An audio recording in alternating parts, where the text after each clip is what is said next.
Buenas noches, qué placer, qué gusto volver a reencontrarme con ustedes después de 2 meses de licencia que me tomé, ¿no?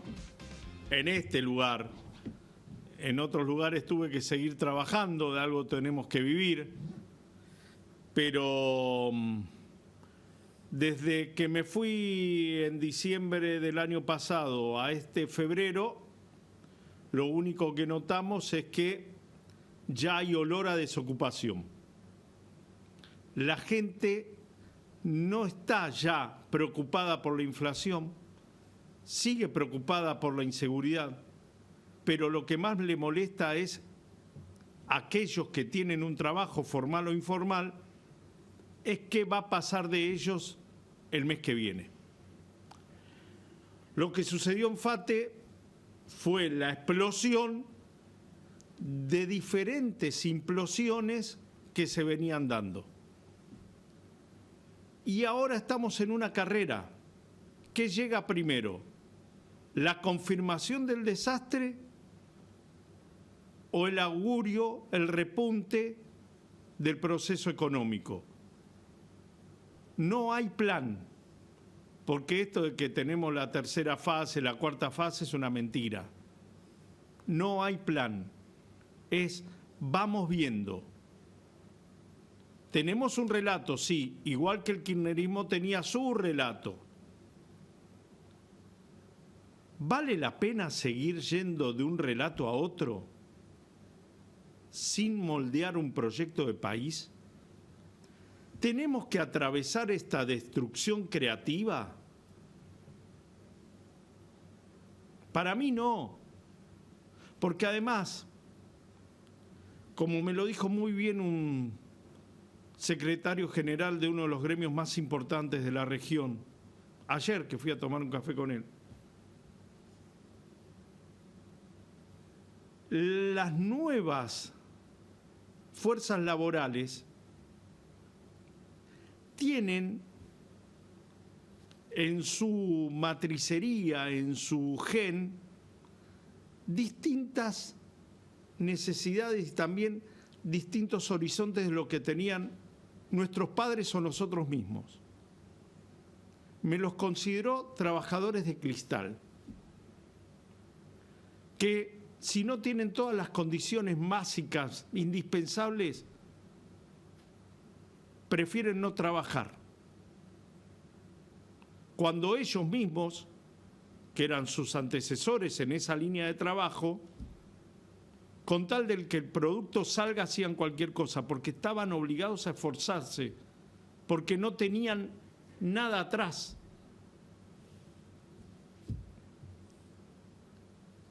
La pregunta que le hice a Jorge Sola, el secretario general de la CGT, uno de los del Triunviro, ¿por qué aquella persona que pedalea bajo la lluvia, en situación carente de todo derecho y de toda posibilidad de mejora, se cree un trabajador libre en lugar de ser un esclavo?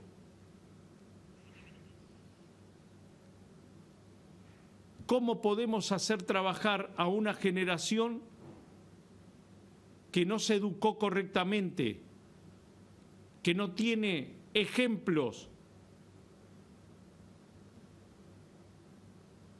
en su familia, lamentablemente? ¿Cómo podemos irnos al futuro con una generación que no solo de cristal, sino también inculta,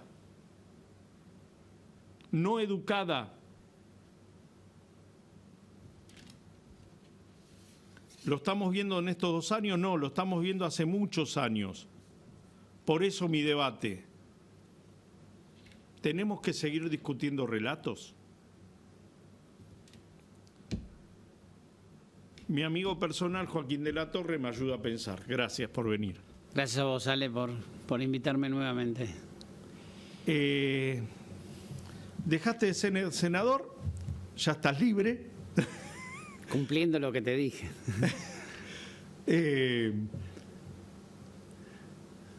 ¿La pasaste mal siendo senador? No fue el cargo en la política que más me gustó. ni que me llenó personalmente, digamos, uno que había pasado por el Poder Ejecutivo en distintas instancias, en el gobierno provincial, en el gobierno municipal. Bueno, se siente que uno desde esos lugares puede hacer más cosas, ¿no? Los cargos legislativos tienen otro tiempo, otra rosca, poca ejecución de cosas. Hay personas que sirven para eso y hay otras que yo considero que no, y por eso no tuve ninguna intención de renovar, digamos, ¿no? O sea, y no volvería a un cargo legislativo. ¿No hay un proyecto por el cual te desvivirías de los que tuviste analizando o pudiste proponer durante este proceso? No, sí, yo creo que hay cosas que son interesantes, como el proceso de la Policía Municipal de San Miguel, que yo intenté provincializarlo. Nosotros en San Miguel el año pasado tuvimos 4 homicidios, que da un promedio de 1.1 cada 100.000 habitantes, un número superior a cualquier país de Europa, digamos, a cualquier país de Escandinavia, digamos. O sea, ni Finlandia, ni Noruega, ni Suecia tienen esos números y nosotros estamos en el segundo cordón. O sea, en San Miguel hay un proceso virtuoso, que es el proceso de la seguridad, y yo traté de que ese proyecto fuera a nivel provincial.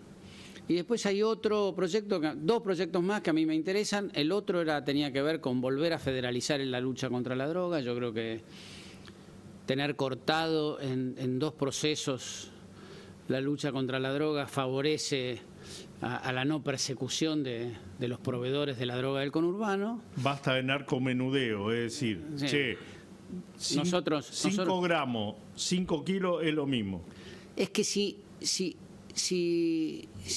cortamos eso, lo que termina pasando es que el narcomenudeo nadie se fija quién lo provee. ¿Quién trae la droga del conurbano? ¿De dónde viene la droga del conurbano? Pues tiene que pasar la frontera, tiene que dormir en algún lado. ¿Está bien? Y terminamos las causas en los pequeños proveedores.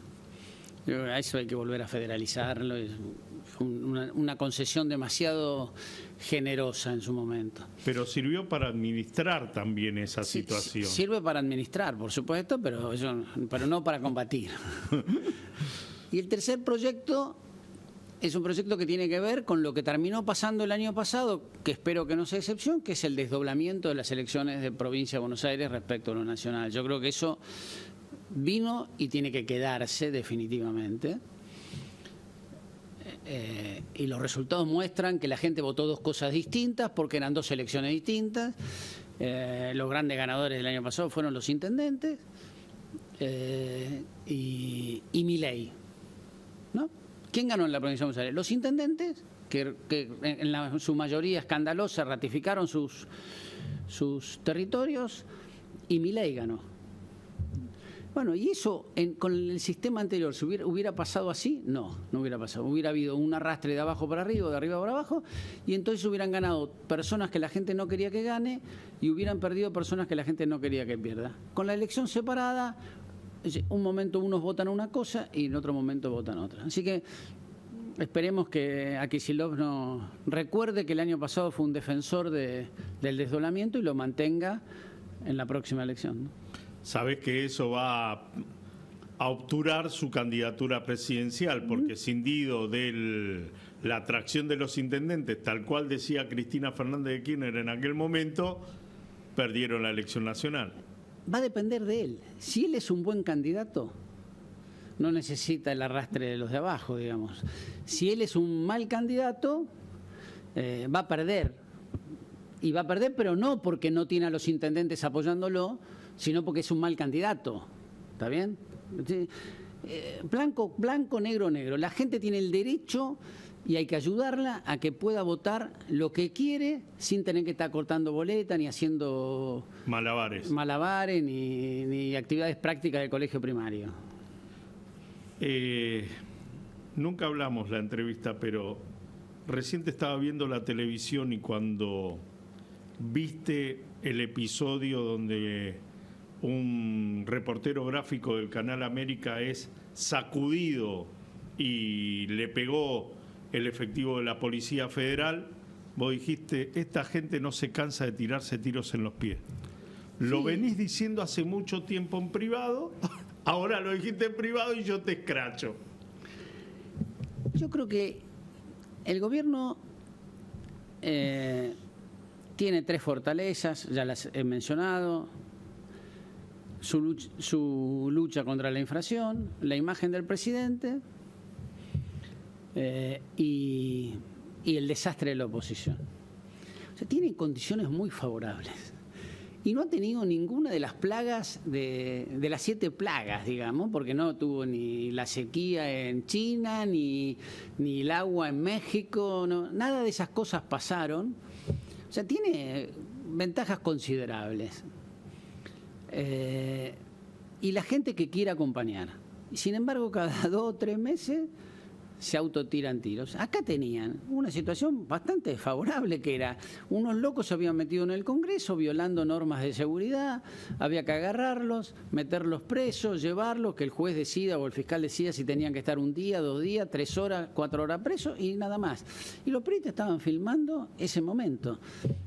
No entiendo para qué pegarle a un periodista o tirarle gas, cuando en realidad lo que tenían que hacer, incluso para ellos, era mostrar a estos locos ambientales, estos fanáticos del ambientalismo, los agarraban, le venía bien hasta para el discurso de ellos, porque ellos es lo que quieren decir y lo que quieren pensar, que hay locos ambientalistas, llevarlos, hasta pueden decir que esos están bancados desde Inglaterra, como se dice muchas veces, o Chile los banca para que de este lado no explotemos y el cobre del otro lado salga más caro.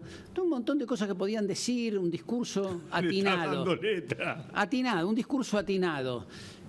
Y sin embargo, van y le pegan a un periodista. Y dicen, ¿para qué le pegan al periodista? Incluso es un tiro en los pies de ellos. Pero bueno, no es la primera vez que ha pasado. Hablé del relato yo en mi editorial, Sí. que cambiamos de relato. Te escuché. ¿Y sirve eso? Mira, yo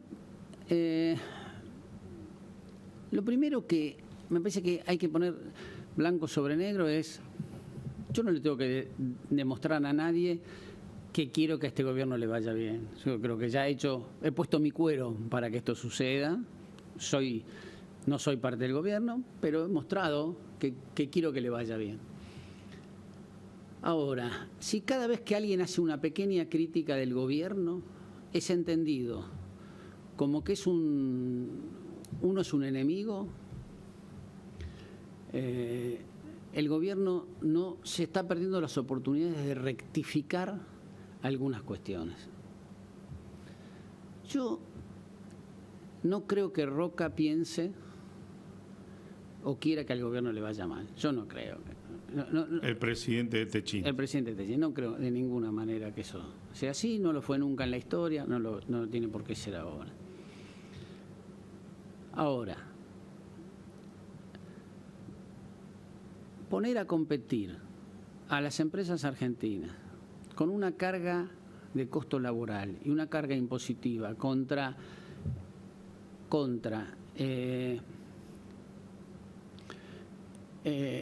elementos o productos que vienen del extranjero, que no tienen esa carga impositiva ni esa carga laboral, eso es un asesinato. Y eso está mal, porque no es competencia justa. Entonces, y si lo queremos hacer con condiciones donde hay un plan y un programa armado para decir, bueno, esta parte de la industria no la vamos a solventar, pero todos estos trabajadores que están en esta parte la vamos a transformar y los vamos a poner acá, bueno, me gustaría saber cuál es y estamos para acompañar. Ahora, matar a la pequeña industria argentina y ponerla a competir contra importaciones que no tienen ni esa carga salarial ni esa carga impositiva, no es justo, digamos, no es justo. Y si consideramos que es justo, díganme qué vamos a hacer con ese señor que da trabajo y con esos señores que trabajan, digamos, ¿dónde los vamos a poner? ¿Cómo la economía le va a resolver el problema a esas personas? Porque al final del camino, todos nosotros tenemos 2 roles. Uno es generador de ingresos con nuestro trabajo y el segundo rol es consumidor. Para consumir tenemos que tener ingresos. Si esto se cae, esto desaparece. Pero el gobierno te dice, ¿no? Yo te bajo el costo del producto que vas a consumir. Vos quizás no vas a ser un trabajador formal o informal de la economía, de las actividades que vos realizabas antes, pero se van a abrir otras y ese círculo virtuoso te va a llevar a vos consumir más barato. Yo quiero que me digan cuáles son esas. Quiero que me digan cuáles son. Uno ve, hay un fenómeno que fue Australia. Australia tenía un sistema automotriz igual que la Argentina, con 10, 12 fábricas.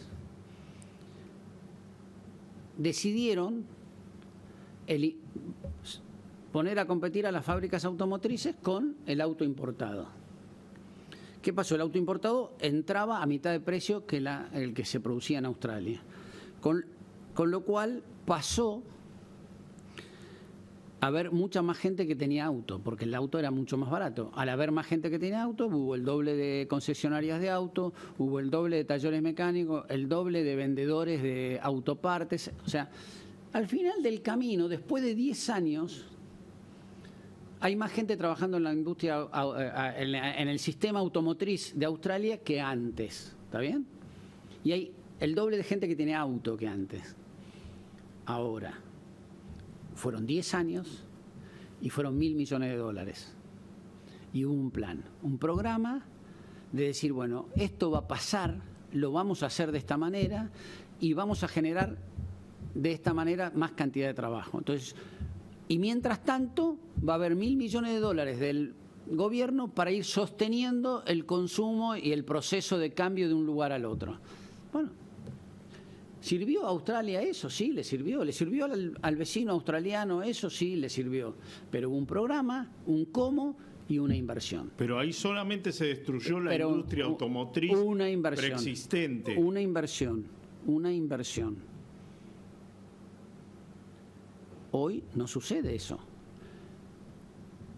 El señor Caputo, me refiero al ministro de Economía, se pasa protestando contra las tasas de los municipios. Te iba a preguntar eso. Hoy escribí sobre eso. Cuénteme cuántos impuestos le ha bajado a la gente el gobierno nacional. Ninguno.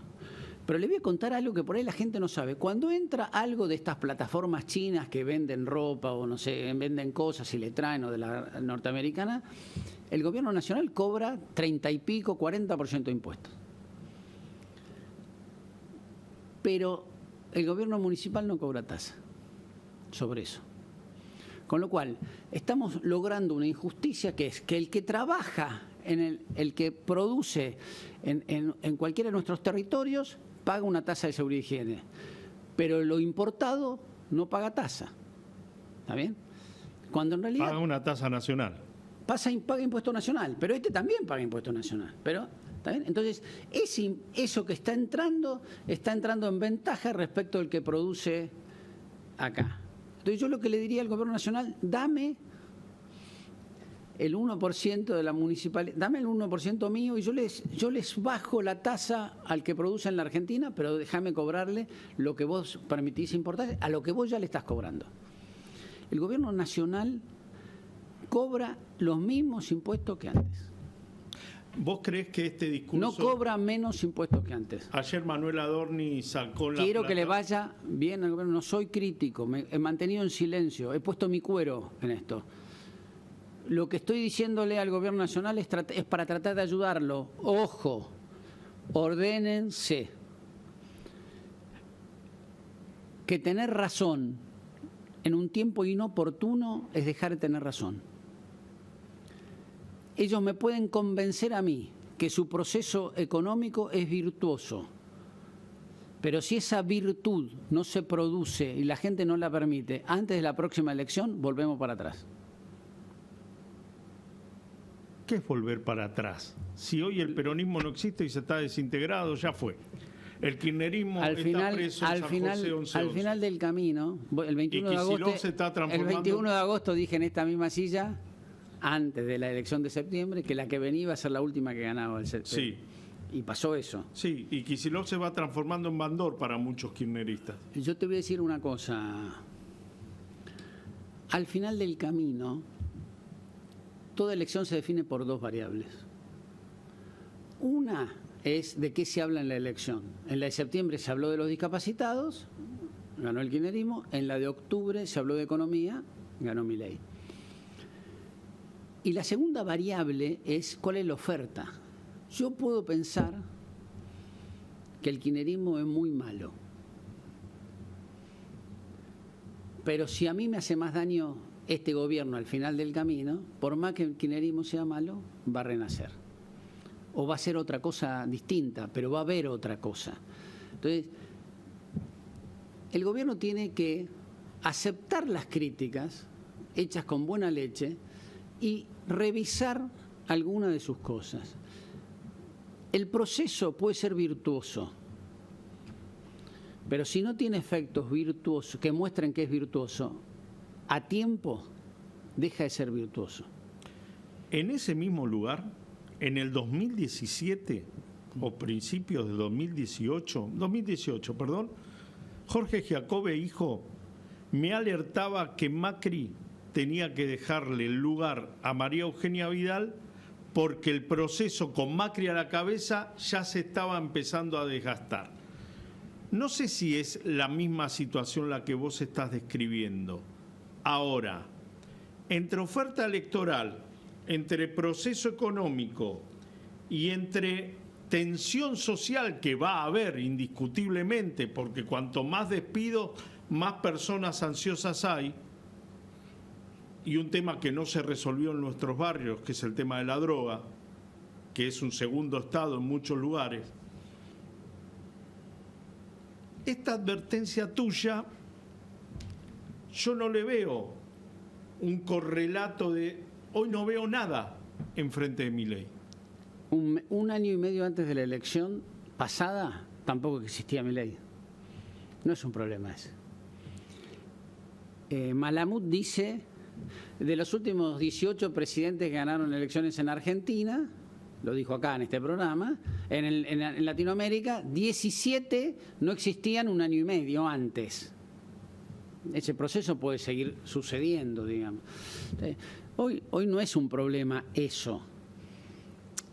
El problema sería, porque no es kirchnerista el que critica al gobierno con intención de ayudarlo. El que va a hacer que vuelva al kirchnerismo es el gobierno gobernando mal. No es porque ¿quién hizo que volviera al kirchnerismo? Macri gobernando mal. Macri no haciendo los acuerdos que tenía que hacer. No los que lo criticaban. Y ahora es el mismo fenómeno. Entonces, no hay que ser cabeza dura, hay que ser inteligente. Este gobierno tuvo un gran primer año. Ahora donde también se cuidó muy bien de no cometer los errores que había cometido el macrismo. Un gran primer año. Y puede retomar el camino y tiene tiempo. Le tiene que generar confianza. ¿Por qué no baja la inflación? No hay emisión. El dólar está planchado. No hay déficit fiscal. ¿Por qué no baja la inflación? Porque no le creemos, porque no hay confianza. Nada. Porque no hay confianza. ¿Y por qué no hay confianza? Porque Joaquín de la Torre, que no existe, hace una pequeña crítica. No. Porque los que miran y entienden saben que hay procesos que no tienen explicación, que todavía no tienen una explicación confiable. Pero ayer le prestaron plata, ¿eh? ¿Cómo vamos a resolver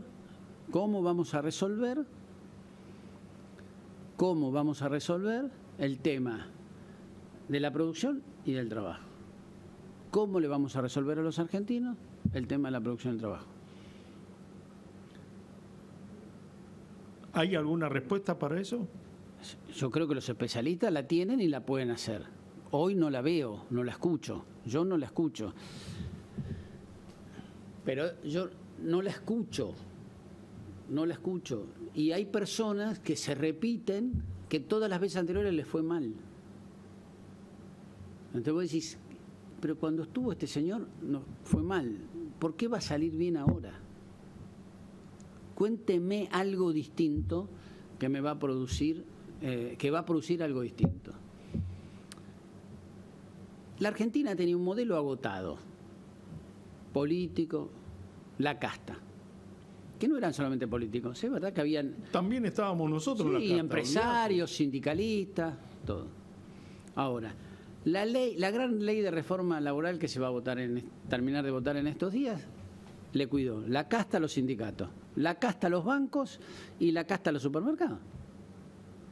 O sea, al final, en muchas partes fue protectora de la casta. A los bancos no los llevó a la competencia con el tema de su sueldo. Yo, empleado, quiero que mi sueldo se deposite en una plataforma digital. en una plataforma. ¿Cómo? ¿No era que me venían a traer la libertad? ¿Por qué no lo puedo hacer? ¿No me venían a traer la libertad? Yo quiero que yo quiero cobrar en una plataforma digital. Quiero que mi hijo, si quiere decidir eso, mi hija, si quiere decidir eso, que lo haga y tenga el derecho. Dentro de unos años nos vamos a enterar, como nos enteramos el otro día, que nos robaban con las Gomas. Con las gomas. Nos vamos a enterar que nos robaron con todos los servicios que nos daban los bancos en la Argentina, que son carísimos y les ha ido bien. Cuando uno mira las ganancias de los bancos en los últimos años en la Argentina, los últimos 20 años, ha sido fabuloso. Con el kirchnerismo, con el macrismo, con la Libertad Avanza, con todo. ¡Epa! Es uno ¿Por de los, qué yo no los el puedo hacer sistema- competir a los El bancos? sistema financiero es uno de los que marca el crecimiento económico por los valores que tienen como ganancias. Bueno, ¿no? pero digo, a costa de la gente a la que le obligan a depositar su sueldo ahí. La última. La reforma laboral, ¿el gobierno quedó del lado de los trabajadores o quedó del lado de los que más tienen plata? Con este bendito artículo 44, con el tema del fondo de asistencia laboral, con el tema de Yo creo que déjame manejar a mí las vacaciones. Yo creo que el sistema laboral, la ley laboral ya no existía, de hecho, porque en las condiciones de falta de trabajo que había, la reforma laboral ya existía. Existe en las pymes, en el conurbano y en las grandes ciudades, en casi todos los barrios, digamos. Las condiciones de laborales dejaron de ser las que marca la ley hace mucho tiempo. Y el sindicalismo mira cómo se le achica la cantidad de afiliados y no tienen que salir a buscar. O sea, había una realidad que era que no había más trabajadores. Desde 2011 no crece la cantidad de empleo. Puede crecer el consumo y puede crecer la producción, pero no crece el... Entonces, ¿cómo con un país que crece no crece el empleo? Algo está andando mal. Está claro que esta ley laboral, la que rige todavía hasta el día de hoy o hasta el día de mañana, fracasó. Ya estaba vieja, fracasó y había que cambiarla. Y no querer cambiarla era de necios. ¿Está bien? Ahora, ¿se hicieron todos los cambios que había que hacer? Bueno, yo creo que no. Yo creo que hubo, aparte de la casta, que se les cuidaron los negocios. Aparte de la casta, se les cuidaron los negocios. Y creo que habría que haber sido, por ahí, incluso hasta más atrevido. Pensando en que en diciembre, Ale, yo te dije hace 2 minutos que toda elección la definían 2 variables. ¿Cuál es la oferta? ¿Es entre Joaquín y Alejandro o viene otro? ¿O cuál es el tema? Señores, el tema de diciembre va a ser la producción y el empleo.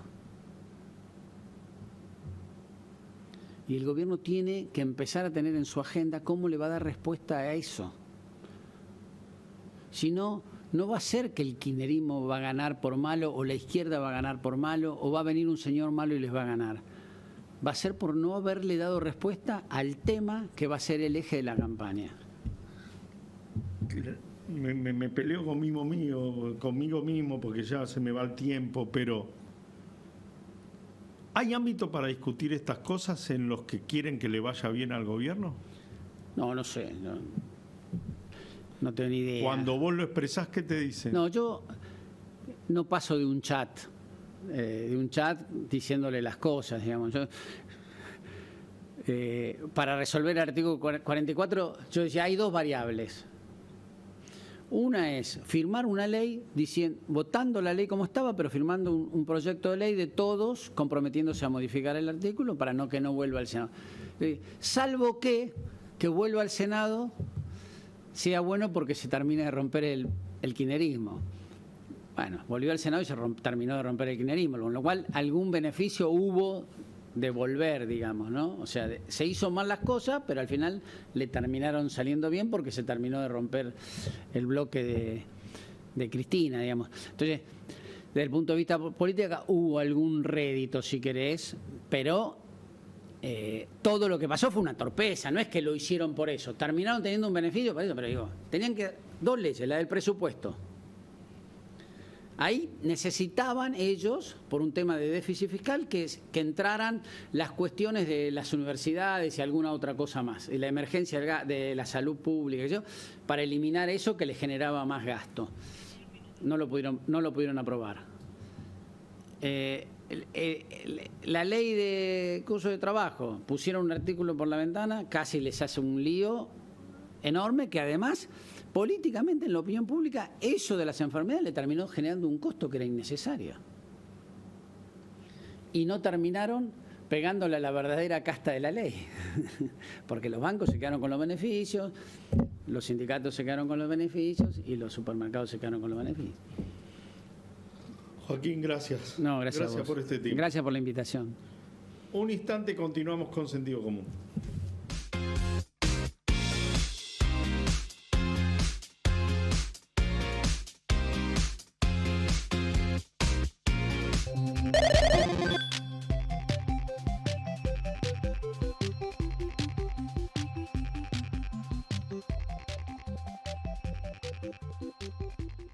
Recibir el acompañamiento del ministro, del gobernador de la provincia de Buenos Aires para Ituzaingó es muy bueno porque nos traen la posibilidad de ofrecerle más herramientas y garantizar el acceso y el derecho a la salud. Nosotros queremos que los vecinos de la provincia de Buenos Aires, los vecinos de Ituzaingó, tengan cada vez más salud y garantizar que la ciudadanía esté cada vez más segura. Silvestre Tomora es un esfuerzo muy grande de toda la comunidad de Ituzaingó y una decisión política de un intendente que va a cambiar la calidad.